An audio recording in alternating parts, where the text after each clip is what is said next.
Bonjour à tous, j'espère que vous allez excellemment bien et c'est l'heure de parler cyclisme et c'est l'heure surtout de faire le deuxième débrief de ce Giro 2019. Aujourd'hui on va parler de la deuxième étape qui partait de Bologne, qui allait à Fucecchio, 205 km avec un parcours qui était pas hyper difficile sur la première partie de course et puis à partir des 50 derniers kilomètres, c'était un peu plus compliqué avec deux côtes, une de troisième catégorie, puis la dernière à 30 km de l'arrivée. Au final, ça s'est joué au sprint. On a eu une échappée de 8 qui était partie tôt en début de journée, avec Will Clark et Ciccone de la Trek, avec Ovzian de CCC, Frapporti de Androni, coureur qui est plus tout jeune maintenant, Frapporti, Sean Bennett, à pas confondre avec Sam Bennett, le coureur le sprinter. Là c'est Sean Bennett de Avi Education. First, Mirko Maestri, là aussi un coureur italien d'expérience, un baroudeur de la Bardiani. Puis Damiano Cima. Et on avait un français, c'était Bidard, François Bidard. Échappé qui a roulé à 8 pendant très longtemps, et puis après elle s'est scindée on va dire en deux groupes sous l'impulsion de Ciccone, avec Bidard qui a suivi, Ovzian également, et Frapporti a ensuite cédé et ils ont fini à 3 avant d'être repris par le peloton. Très belle journée de François Bidard qui a très bien travaillé aujourd'hui dans l'échappée, qui a réussi à finir parmi les derniers. Dommage la mésentente avec Ciccone à un moment dans la dernière côte, parce que Ciccone croyait qu'il voulait prendre les points alors que Bidard n'avait pas comme objectif d'aller chercher le maillot de la montagne aujourd'hui, et peut-être pas même pendant ce Giro. Donc ça c'est un peu une déception. C'est dommage, ça leur a enlevé 15-20 secondes, et avec ces 15-20 secondes ils auraient peut-être pu se jouer la victoire. Voilà, après très belle journée de François Bidard. Et dans cette partie, on va parler du seul français sprinter présent sur ce Giro, et c'est Arnaud Démare. Arnaud qui a fini 5e.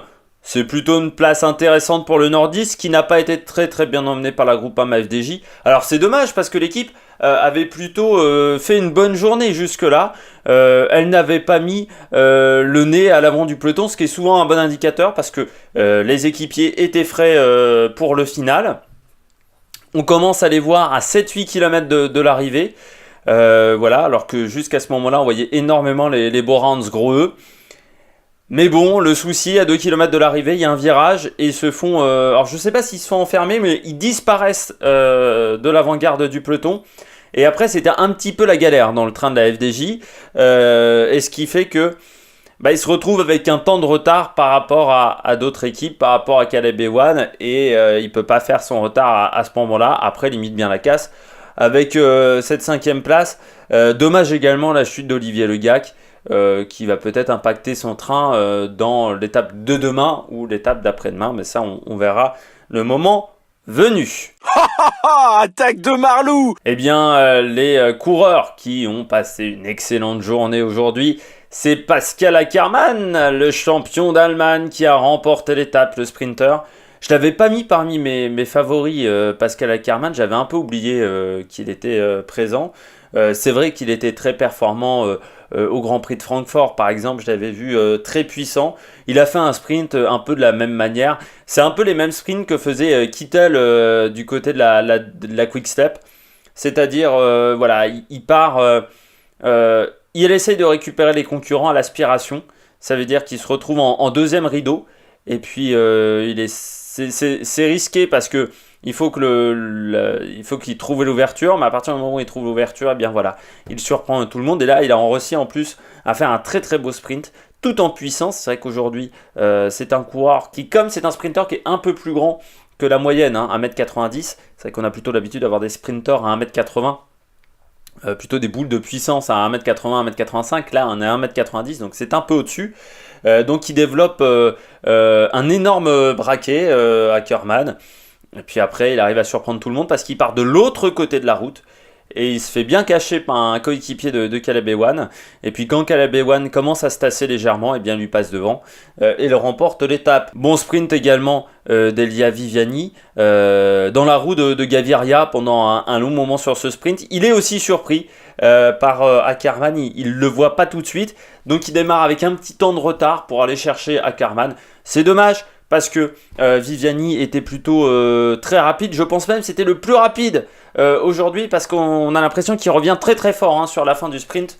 Sur Pascal Ackermann. Troisième coureur performant sur cette étape, c'est Davide Cimolai, le coureur de Israel Cycling Academy, qui finit sixième. Ce qui est intéressant pour un sprinter d'équipe de deuxième division, ça permet à l'équipe de gagner de l'argent, ce qui est toujours intéressant, mais aussi de prendre des points et puis de se montrer au niveau international. Surtout que c'était pas simple pour Cimolai parce que il n'avait pas Guillaume Boivin qui est tombé à 65 bornes de l'arrivée, qui est, je pense, son poisson pilote. Je ne sais même pas si c'était pas le sprinter 1, même Guillaume Boivin de l'équipe.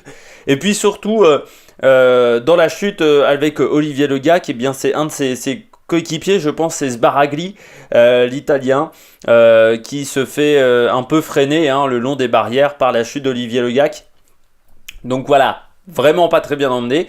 Il a pris la roue en fait de son ancien équipier. Il a pris la roue d'Arnaud Démare. Il faut savoir que les deux étaient à la FDJ l'année dernière. C'était le poisson pilote même d'Arnaud Démare. Et puis voilà, il a fait un très très bon sprint chez Molay dans la roue d'Arnaud Démare qu'il n'a jamais réussi à dépasser. Mais il prend une belle 6ème place. Et c'est intéressant encore une fois pour cette équipe. Les bonnets d'âne de cette étape. Alors on va commencer par un coureur qui n'a pas eu de chance, c'est Giacomo Nizzolo, l'Italien, qui a eu une crevaison à 10 km de l'arrivée. C'est dommage parce que son coéquipier, j'ai oublié son nom, c'est le Sud-Africain qui finit 9 ou 10. Mark Renshaw n'était pas là.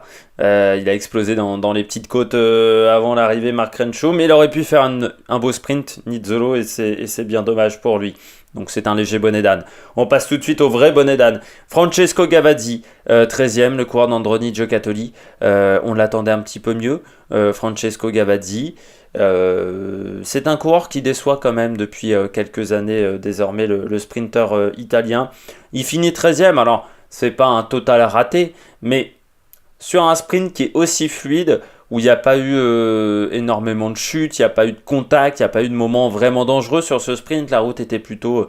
le final était plutôt large, même s'il y avait quelques virages.